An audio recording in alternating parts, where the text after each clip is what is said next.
appraisal system as such, got a limitations, errors, and also deficiency errors. So today we look at, what are the deficiencies while administering the appraisal process. So here we are looking at when the significant aspect. Shortcomings, right? Shortcoming, correct, limitations. So when significant aspect of the performance are not measured by the appraisal form, some of them are missing, you are missing something important.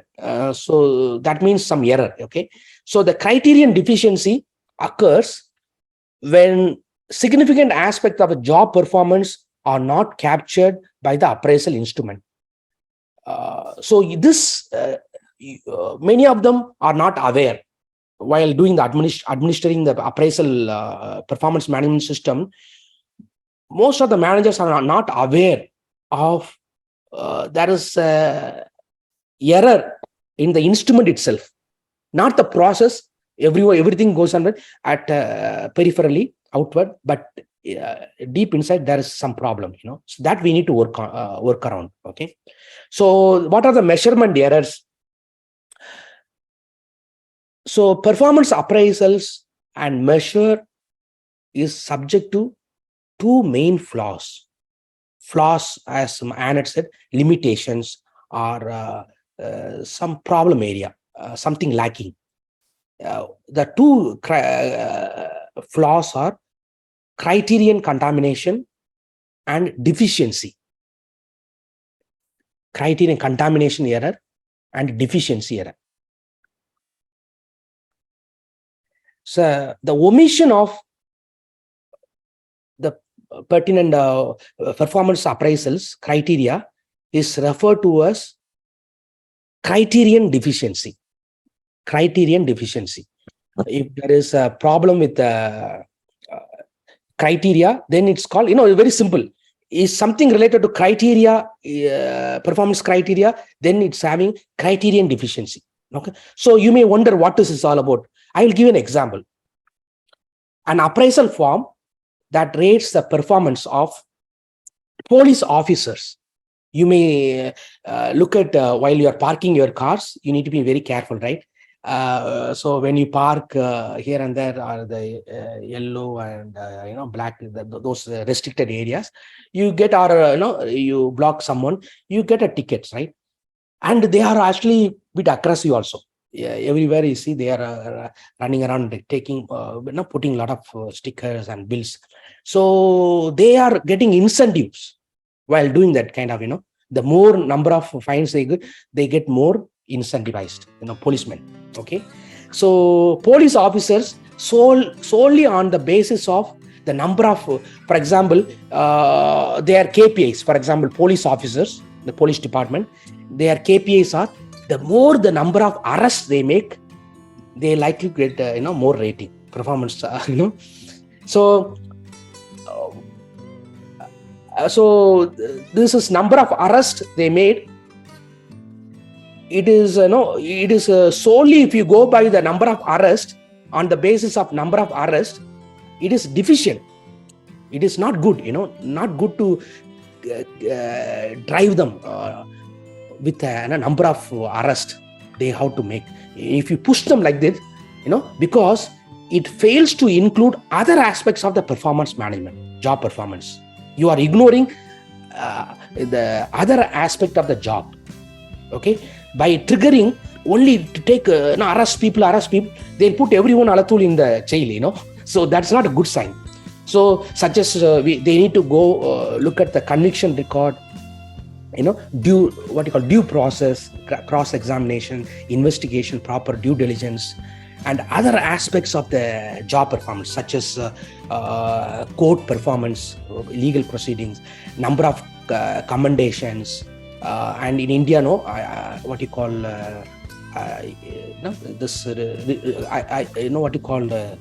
first you register, criminal record, first your FIR has to be registered. FIR has to be properly registered, and all this formalities, procedures, everything is very important. They need to take care, and all this so on. Okay, such as this deficient form may steer the employee's behavior away from the organization goals. Okay, and imagine if the police officers are not blindfolded and they focused only on arrest and neglected other aspect of the important duties. What will happen? We all bound to be in the jail only. Okay, so when irrelevant criteria are included on the rating form, criterion contamination are likely to occur, causing the employee to be unfair evaluated on factors that are irrelevant to the job. For example, I can give you another example. Criterion contaminations would occur if an auto mechanics, you see, they are being evaluated on the basis of personal cleanliness. They have to work around the car, grease. They're likely to get, dirt. So if you are fixing the KPIs, measuring how clean they are, so that is not, important. And despite the fact that this characteristics has nothing to do with the effective job performance, they are just fixing the car, with all their heart and soul. But don't mind, they are getting dirt. That is not your criteria. For example, in the banks, they have the KPI. I looked at one of the KPI is clean desk policy. How I keep, my desk in a meticulous, immaculate way. That is okay. Keep everything in order so that it's easy for you to retrieve everything. At the same time, if you are giving more weightage for the clean desk policy, you have other priorities, right? You can give better smart KPIs. Okay, it is not smart KPIs. So just an observation. In reality, what's happening, I'm just mentioning. Okay, so the performance standards indicate the level of performance an employee is expected to achieve. Such as standards should be clearly defined so that employee know exactly what the company is expect from them. There should not be any ambiguity.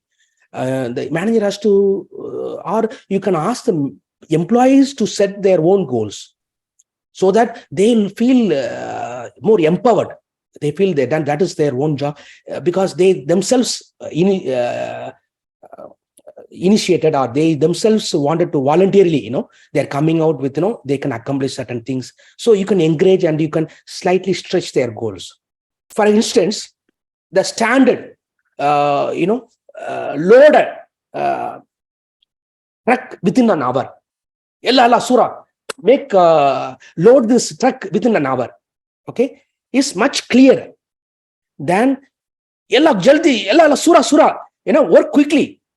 That doesn't have any meaning. Work quickly, for me, it may be half an hour. For others, it may be a couple of hours, or others, it may take 1 or 2 days also, So everyone perceived differently. So not only does the use of clear performance standards help the direct employee behavior, work quickly, it's not a clear statement, right? So it also helps the supervisors to provide more accurate rating. Two supervisors, you have matrix structures, they may disagree on what the term quickly means, but both attribute the same meaning of 1 hour. If we make it, load the truck within an hour, that is more precise, right? So everyone will be in the same page, everyone understands. Okay, so if you have the two bosses, work quickly, they'll have perception. One manager perceive differently, other manager perceive, then it will create a conflict. So to meet the standards described in the previous section, a firm must use an effective rating form. Form has to be having a clarity. The form provides the basis for the appraisal, indicating the aspects of the dimensions of performance that are to be evaluated, and the rating scale for the judging their performance. It's a matter of judgment. So we need to be careful in handling, this appraisal process. There are errors, contamination inherent, within the system, that we need to figure out and fix those errors so that it will be objectively done. Okay. Any thoughts, anything you would like to share? You can just come out.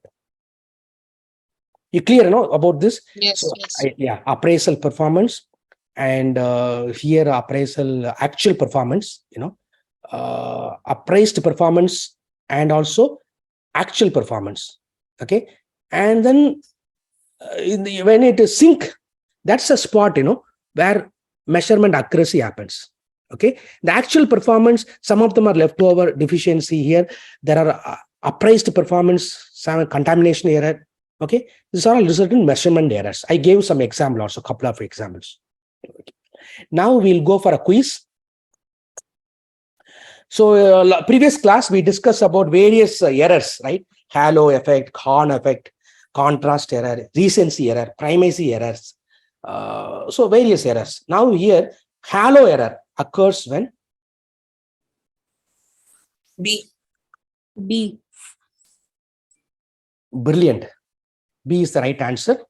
Yes. Yeah, ratee is rated equally on multiple performance scales because of a general impression.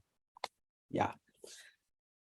So halo effect or error occurs when one allows a prominent characteristics to overshadow other evidence. I think previous class we discussed in depth way. Yeah. So one aspect of the performance contaminate other aspects of the performance in a positive manner. Okay. So the reverse effect is referred to as Horn effect. Horn effect. Okay. When the performance is viewed in a negative manner. Okay. So previous class we looked at all these errors, right? Would you like me to elaborate any one of this, or we can skip the slide? Leniency error, harshness, contrast error. You did this. Error, no? So we covered already. Yeah? Yes. So may I ask you, what is a contrast error? Based on and compared with others' rating. It is based or compared with others' rating. Very good. So your rating is being compared to that of another employee. Instead of an objective performance standard, you are comparing with apple to orange instead of apple to apple, looking at apple characteristic of the apple. Okay, very good. Stereotyping. What is stereotyping? Like same group of people bias, like like you are of the same community or something, bias on that. Brilliant. Correct. Biased correct. Yeah. So yeah, correct. Your affiliation to influence to some degree of person's membership, a particular social group, things like that. Okay. Similar to me error.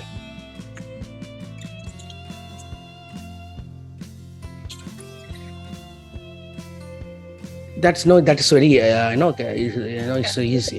Yeah. That gives you meaning itself. That's not a big deal. Yeah.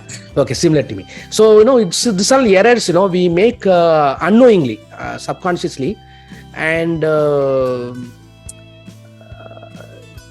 we need to that systematically. We need to address this in this errors. And then we need to bring about awareness among the line managers. So the personal perceptions, biases may influence how we evaluate an individual's performance, and what these errors make so difficult to correct is that the problem is the observer or the line manager is usually unaware that he or she what they are making them. They are not aware of this. That's a problem. So when we understand the errors and how they occur, when we bring about awareness by training or before launching the appraisals, if you give about some kind of presentation orientation, we are able to take steps to minimize them. That's the objective. Okay. Now, these are some additional aspects I just incorporated for the presentation. This seems, like a review for overall, we are looking at the budget, so HR control and evaluation. Why we make the budget, HR budget? Can anyone answer? Why we need a budget?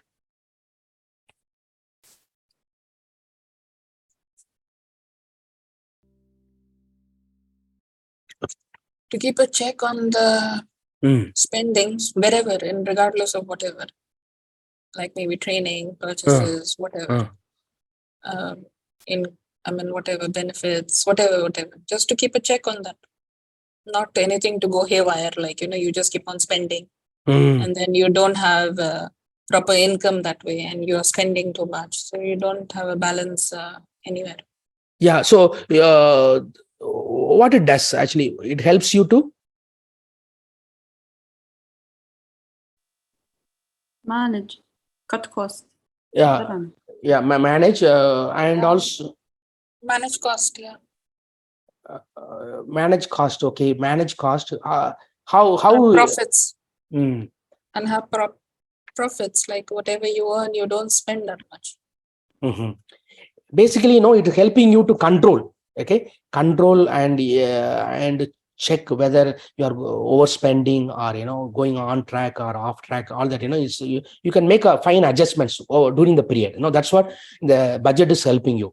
So budget is an itemized estimate of the operating results for the company for a future time period. You may make a budget for a year.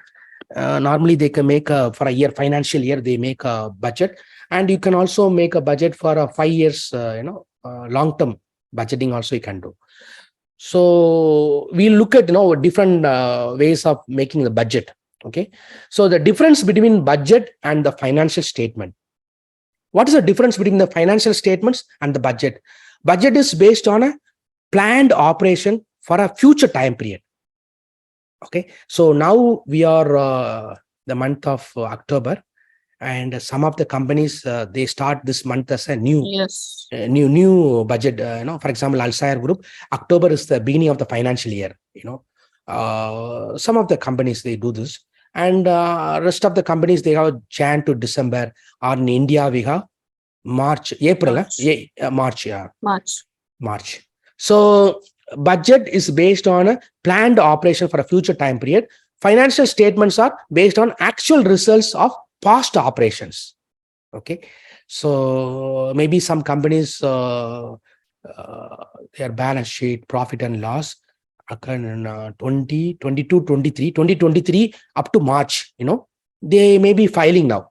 Okay, so still that record already happened.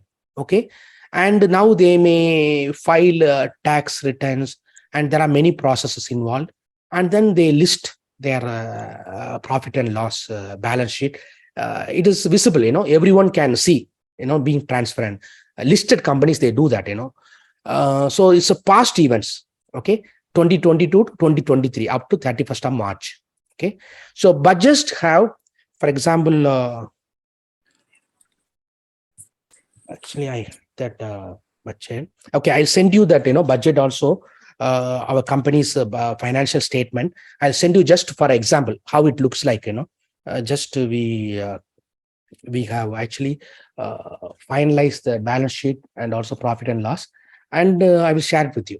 So then budgets have three major purposes that we discussed just now. Annette mentioned it is helping her to fine tune where to spend, and whether it's been budgeted or not budgeted. You always check, right?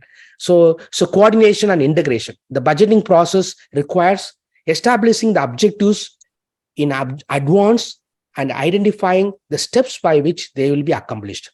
The budgeting can be financial objectives, and it can have non-financial objectives also. Okay, and it is actually helping you to motivate. Okay, the budgeting process involves goal setting and feedback, and these activities are serves to increase the motivation. For example, when you are creating like a dashboard, a balance scorecard, a dashboard for managers or the departments, whether you have you are containing within the budget. That also having some weightage, for the managers' appraisals. They look at whether you are overspending or you contain within the budget, cost optimization, all that, it gives you some leverage, added point for you. And then control and evaluation. This is a very, very important point. That's why I was asking question, this answer I expect from your mouth. Control and evaluation. It is serving as a control and evaluation.